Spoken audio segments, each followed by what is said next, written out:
世界各地约有10亿人口会突然的人间蒸发，留在这边的人就是会受苦受难。当时总共多达10个教会支持这个言论。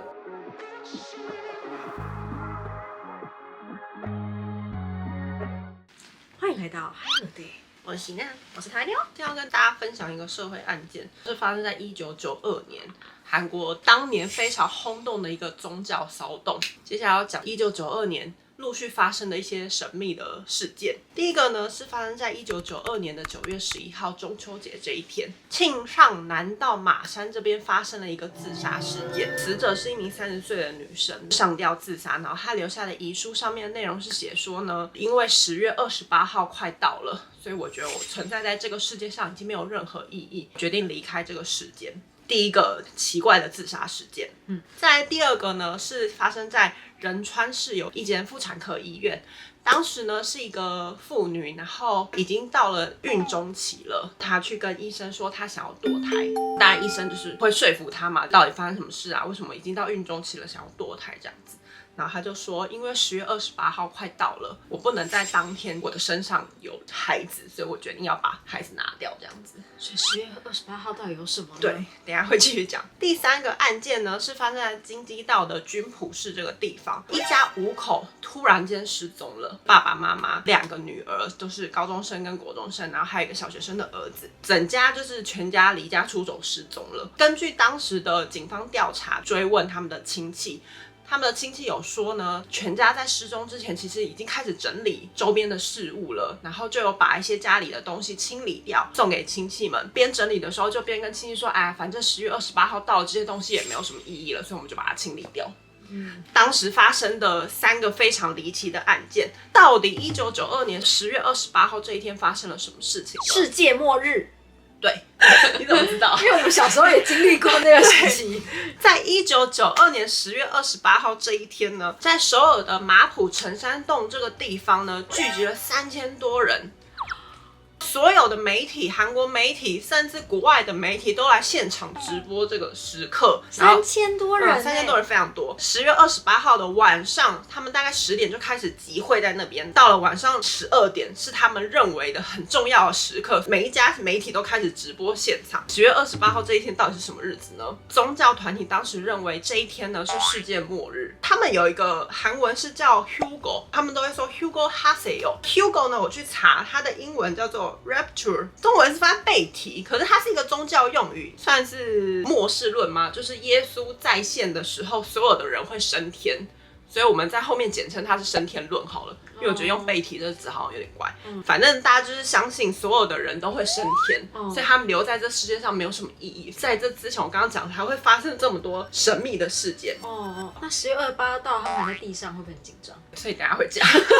到底这个末世论他们当时的讲法是什么呢？其实在1992年接近10月28号这一天的时候，非常多地铁站大家就是开始狂发世界末日要到啦，都会升天啊，什么 Hugo Haseyo 啊，这个单字会出现就对了。那他们认定的这个末世论的时间点呢，就是发生在1992年10月28号的午夜12点。当天呢，全国有250个教会，大概约有10万名的信众深信说，这一天耶稣就是会再降临，然后所有信徒们就是会升天这样子。10万人非常的多。我想要看10万人有多慌张。我到时候会放影片，对我们来说看起来很荒谬。那关于他们说的这个世界末世论，所有人升天到底会发生什么事情呢？宗教讲法是说呢，1992年10月28号这一天，世界各地约有10亿人口会突然的人间蒸发。突然人间蒸发会发生什么事呢？例如他是机师的话，突然蒸发了，会坠机嘛。然后如果他是开车司机的话，那个乘客对交通会大乱。信徒们升天之后呢，世界会有7年的大混乱，就是没有升天的那些人们，他们可能会留在世间上。过得很辛苦，受苦受难。他们的预言是说，留在世间的人会进行第3次世界大战，之后就是会有各式各样的疾病。7年之间留在这边的人就是会受苦受难，全球50亿人口最后就是会死亡。这就是他们的末世论。是50亿人口，然后死掉10亿，还有40亿的人，为什么会因此死亡？哦，他们的讲法就是因为会发生世界大战啊，40亿人在动荡之中画完就死了这样。对，他们的讲法是这样，因为你们没有信仰我们的宗教，没有升天，你们在这个世上就是会受苦受难。所以那10亿人是得到救赎的意思。对，他们的意思是这样，灵魂得到救赎，升上天了。那这个末世论跟升天论这个讲法，它的主谋人到底是谁呢？首尔马虎城山洞的一个多善美教会的牧师，他叫做李长林。他现在还活着吗？他还活着。但是后来新闻没有查到说他后来做了什么事情，但是有专家在猜测他就是应该又在某个教会活动吧，应该是。对，反正呢，这个李长林呢，为什么会说是1992年呢？因为有一个很著名的世界预言家，他是法国著名的星象大师，叫做诺查丹马斯。他在400年前讲过一句话，他说呢，1999年是世界末日，扣掉他们一开始讲的那个7年的大混乱，就是1992年。哦，这是他当时的讲法。1999年末日说就是我们都有经历过，就是什么千禧年那个啊，对，不管是韩国还是台湾，好像全世界那时候都有一个末日说没错，他就是引用这个讲法，再加上他认知的7年的大混乱，所以他就定了1992年。关于10月28号这个说法呢，好像是圣经里面有提到10月28号就对了，所以他就认定说1992年10月28号这一天是末世。然后呢，我觉得很有趣的是，我在查这个案件的时候，就有人在说，但请问一下，牧师认知的午夜12点是哪一个国家的基准？到底是法国呢，还是格林威治时间呢？这牧师就回答了是韩国时间。Why？ 预言是法国人说的哦。对，但是他的认知就是韩国时间。他还说了是韩国的午夜12点，并且呢，当天升天的这些人们呢，他们只有灵魂可以升天，留在世上的衣服啊，你的假牙没用了，没用了，眼镜当下就是会留在地上，然后你就升天了。你为什么带着笑意说这句话，害我笑出来？因为我在看韩国节目的时候，大家就说哇，那我的银夫人的植牙就会留在地上像那个韩国的知名老演员刘德华，可能会突然瞬间变一个秃头。对，会有一滴头发就是留在世界。反正他的说法呢，就是你身上的所有东西你都带不走，你就是灵魂会升上天。公路的地上会有2个细角。对，那一类的。当时这个多善美教会有一位非常虔诚的信徒，当时30多岁的2个小孩的妈妈，她就说呢，她当时其实有做梦，10月28号之前，她就是梦到她在大海里面游泳，前方就是一片雾，她什么都看不到，忽然就是旁边冲出了2条船，船上面就印了很大的2字，就是 Hugo， 就是我刚刚说的，就是升天这个单字，然后她就突然惊醒，他就觉得这是暗示，然后他就去问这个李牧师，牧师就回答他说呢，这就是神给你的任务，给你的一个启示，更虔诚的去祈祷、去宣导跟去祈祷末世论的到来，这样子。这个李长林呢，创立了多美山教会，4年内总共设了92个分部，在海外有40个分部，就是发展的非常迅速，就对了。那因为这个教会从一开始主打着就是支持1992年10月28号末世论这个言论，其他教会看到它这么迅速的发展，就开始支持他这个言论。所有的教会都跟进，10月28号这一天就是大家会升天。当时总共多达250个教会支持这个言论，等于全韩国总共有10万名的信徒是支持这个言论的。刚刚一开始才在说10月28号现场有3000多名，真的是所有信徒都在前线的祷告要升天这件事情，其实非常的可怕。因为韩国也才5000万人。对啊。多美善教会成立之后，因为他们就是疯狂的宣导这个末世论嘛。在1991年，世界上发生了一个非常重大的战争，是波斯湾战争。1990年8月2号到1991年2月28号期间，美国领导的几个国家的联军跟伊拉克发生了一场战争。这个战争呢，就是在新闻媒体上被大家看到嘛，所以韩国人当时就觉得说，天哪，世界末日真的要来了。这个时间点又发生了战争，他们就更笃信这个末世论这件事情，他们相信自己要得到救赎了。对，而且甚至呢，当时真的是各大书局都有在卖《末世论》这本书，畅销排行榜第1名都是《末世论》。而且那时候的网络应该没有像现在这么发达，就是别的国发生什么事情可能没有。对啊。末世论这个言论真的是迅速在韩国各地突然的发酵，而且呢，因为战争的开始，所以大家就开始疯狂抢购物资，囤货在家里，甚至呢，就是很多公司员工他会突然离职，开始处理银行定存啊什么的。想说自己剩下的日子，对，更把所有的积蓄全部花光，甚至有小朋友被家长逼迫的要转学或者是退学、休学这一类的。好像堕胎那就很对啊，甚至还有就是堕胎。他为什么不带着小孩子一起升天啊？还是小孩子会被留在地上？哦，有可能哦，他的想法应该是这样。而且呢，所有的信徒们在接近10月28号这一天之前，就把身边所有事务处理完之后，他们全部人聚集在某一个乡村内的小的塑胶屋里面，开始集体生活。那这样子就会很像邪教就是邪教。我没有抓到这一集的主题是邪教，是邪教。开始集体生活之后，不跟家人联络，默默等待升天。那当时呢，有一个很有名的案件呢，有一个高中生他突然失踪了，那他的爸爸当然赶快去报案嘛。爸爸跟警方的说辞呢是说呢，他儿子功课很好，全校第1名，可是他这几个月内跟爸爸说他去参加了某一个教会，参加了这个教会之后，他就是偶尔都会不回家，住在这个教会里面。甚至于他就是离家出走，他不跟家人联系，然后就这样失踪了。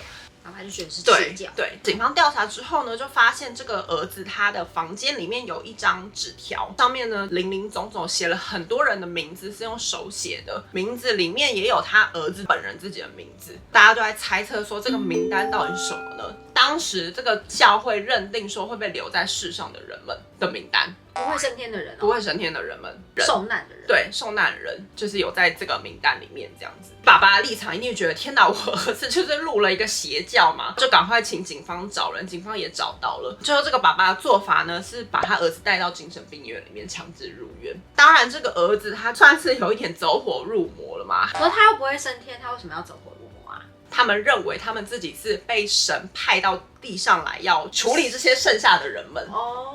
对，他这种属于方式。他没有，他们的意思是他们自己是叫做殉教者，就是我是要来救赎你们，我是要来帮你们的那种感觉。对啊，帮你们升天之类的吧，我不知道他们的升天的意思是这样子还是哪一个方法。对，反正呢，这个儿子他就是积极的想要再赶快回到教会嘛，所以他当时是利用从精神病院要出院的这些人们传了纸条给他说，你可以帮我给我的教会吗？请教会说救救他这样子。这个教会也很厉害的，就是找到了门路，请人带了一些铁条啊、小刀啊，偷偷递给他。病房的厕所栏杆里面把它锯，就把它锯掉，然后就逃出了这个医院。什么电影？对，这个事件只是一个代表的事件。其实当时韩国各地都有人失踪的消息出来，因为末日说，对，很笃信那真的就是末日的话，的确感觉好像就会做一些事。而且我到时候会放影片给大家看，就大家真的是走火入魔他们就真的是坚信他们要升天了。可是我觉得我们现在有一点上帝视角，因为我们现在就是没有升天，所以我们就会觉得说很荒谬。可是想到那个时代，资讯传递没有那么的迅速，教育程度可能也参差不齐，也没有像网络这样子，好像可以理解有这么多人会被洗脑这件事。而且信徒一定就是有家人嘛，我有看有些妈妈她就是背着小朋友，或者是带着她的小朋友一起来参加教会，就有那个记者访问他说你在祈祷什么？他就问那个小朋友，那小朋友看起来就是一个小学生。몇 살? 7살. 7살. 휴거가 뭔지 알아요? 네. 뭐예요? 예수님 공동체로. 你的玩具会掉在地上哦，要跟他说。你知道你的玩具会掉在地上吗？你不能带走哦。没错，那当然，对，因为这件事实在闹得太沸沸扬扬，韩国各地都发生了这么严重的失踪案件啊等等，警方就开始调查这个多美善教会嘛，就查到李长林他其实有诈欺的嫌疑，因为他跟信徒收取了大量的资金，进去的不是这个教会里面，是到李长林他的个人户头里面，所以警方就严格怀疑他个人就是一个诈欺犯，他就是诈欺这些信徒们的钱，然后吃香喝辣。而且呢，你知道这金额有多高吗？这金额到了34亿4千万。而且那个时代当时有个说法是这样说，如果这个李长林呢，他坚信说10月28号升天论的话，那他就没有诈欺的嫌疑。因为他自己本身是相信这件事情。对，如果他相信这件事情，那他就不是诈欺世人嘛。所以其实当时警方针对这一点有陷入了焦灼，到底要怎么证明说他到底相不相信这件事情呢？我觉得警察很厉害，你知道警察去找了他家里所有的物品，找到了一个东西叫做债券。这个债券是债券附条件交易，是什么意思呢？暂时出售债券给资金的提供者，双方就是会约定这个契约的时间，到达了那个时间之后呢，我就要去收回我的债款了。等于这个李长林他可能借款给银行好了，到了我们约定的这个契约的时间内，我就要跟你要钱。对，简单来说就是这样。警方就去查这个债券的合约期限是到什么时候呢？合约期限是1993年的5月22号，隔年的5月22号。那就等于他一定是不相信，所以他才定的这个期间呐。他如果相信，他就不会定这个期间啦。他可以说没有啊，我就没有要跟他收钱嘛。但是警方就是咬定他就是不相信，因为金额非常的大，你怎么可能不去跟人家要钱呢？因为我升天啦，我升天了，钱才会掉在地上。我不知道他当时是用什么方式，我可以诈欺了吗？对，我觉得你可以，你都已经变教主了。反正呢，警方就是咬着这个证据，就跟他说，你本人就是不相信这件事情，你才会定了这个契约啊，这样子。就用这个证据去让李长林他是诈欺罪的罪名入狱，这样子。他当时有强词夺理，就像你说的，我没有要升天，我不会升天，我就是会留在世间上过这个7年大混乱，我就是要来救赎各位。哦，他是名单里的人。对，但警方还是把他带进监狱里面，警方才不相信你这个狗屁话，只是需要一个说辞对可以啊，当成证据。后来这个林长宁被警方带到监狱之后呢，诗人就以为这件事情落幕了嘛，但并没有。当时的信徒们反而更迫切的觉得说，世界末日就是要来了，我们的教主都被收到监狱里面了，这样子污世蔑我们界果然教会要开始混乱了。更迫切的觉得10月28号是一个很重要的一天，我们大家都是要升天了。所有的信徒反而又开始慌张起来，更虔诚的赶快到那个教会里面去祷告，这样子。那就在10月28号的前2天呢，这个多美善教会呢，他们就开始发行了所谓的入场券，前往天国的入场券给这些信徒们，很像门票的东西，发给各个信徒们，说你们就是被选中会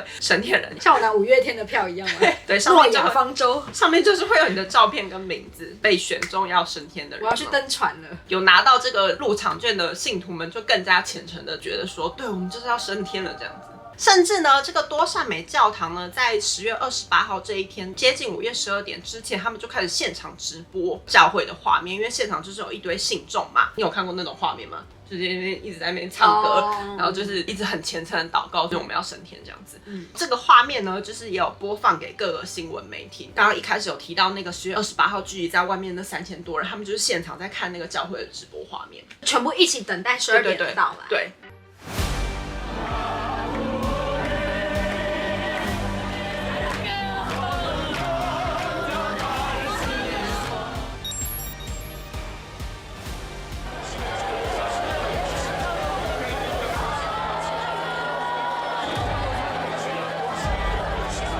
最后呢，倒数19、87、65、43、21的时候呢，就是什么事情都没有发生嘛，全部人就傻眼，画面就冻结在那里，大家就说，怎么什么事情都没有发生？过了5分钟之后，所有人就开始摔东西。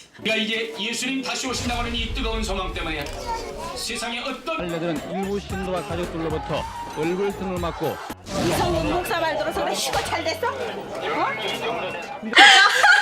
你们知道台语有一句是叫做“更小灯修 k 吗？他们就是这样，因为他们可能想说家里积蓄也花完了，我的定存也都弄出来了，东西都送人了， yeah, 然后什么事情都没有发生，所以所有的人就开始摧毁教会里面的东西，撕东西、啊。他们开始要找一个怪罪的人，对，骗我这样子，都是你们害我变这样，这才是真正的大混乱。这个时候呢，李长林牧师因为他已经被警方移送到监狱里面了嘛，当时10月28号5月12点这一天呢，警方又加派人马24小时监控他，怕他会有什么出轨的行为，可能会自残什么的。但是呢，这个李长林牧师呢，吃完晚餐之后就睡着了。你是说他也没有等12点呢？没有等12点，他就是个诈欺犯，他就是啊，他没有等12点，没有，他就睡着了，很过分。对，而且这个李长林牧师呢，他最后获得了1年的缓刑，就是1年在监狱里面，后来他就出狱了。然后凭什么？对啊，后来是没有查到他到底去向是哪里，但大家都在推测说，应该又在某个教会，不知道在干嘛了吧。又在某个地方诈欺，这就是1992年当时韩国发生非常大的一个末世论，很荒谬的事件。你们知道那个1999年的时候末日的时候啊，然后网络上面有一个日本的漫画叫《世界末日》，你现在 YouTube 上应该还找得到，你们可以找我看。世界末日，距离人类灭亡只剩3个小时，整个世界已经一片混乱，让我们冷静地度过最后的时光吧。我印象深刻就是有一个她是青春偶像路线的女生，非常注重形象，所以从头到尾就是像那样子。下面是超人气偶像松山爱妹妹啊，他们是一副死气沉沉的脸，还拿着类似香烟的东西，完全不是平常卡哇伊的小孩。他就说，反正世界末日要来了，就骂一些脏话说无所谓啦，其实我私底下就这样。另外一边，那电视就在 live 直播，要击中地球的陨球的 live 直播，就在最后倒数快要击中地球的时候。那么我就试试把飞向地球的这颗巨大陨石弹走吧。那我开始了。太难听了！啊，成功了！不是吧？世界末日就不会就没有世界末日。然后少女偶像马上突然就变成，好好笑哦，这什么东西啊？荒有一谬个打世界末日漫画应该还是有。我觉得那个影片跟我今天提供的影片荒谬程度有得比。以上就是这个礼拜为大家所准备的社会题单元。如果喜欢我们的分享的话，记得订阅我们的频道，还有对小铃铛，我是台湾妞，我喜娜，拜。教会它非常迅速的发多展嘛。美善哎，好，我刚刚只讲多善美是不是？我也不知道怎么办。就只能那个字幕啊，字幕帮我修掉。好好，我重新讲。好，这一集为什么那么欢乐？我最近录人都好欢乐哦，因为都太荒谬了，你知道。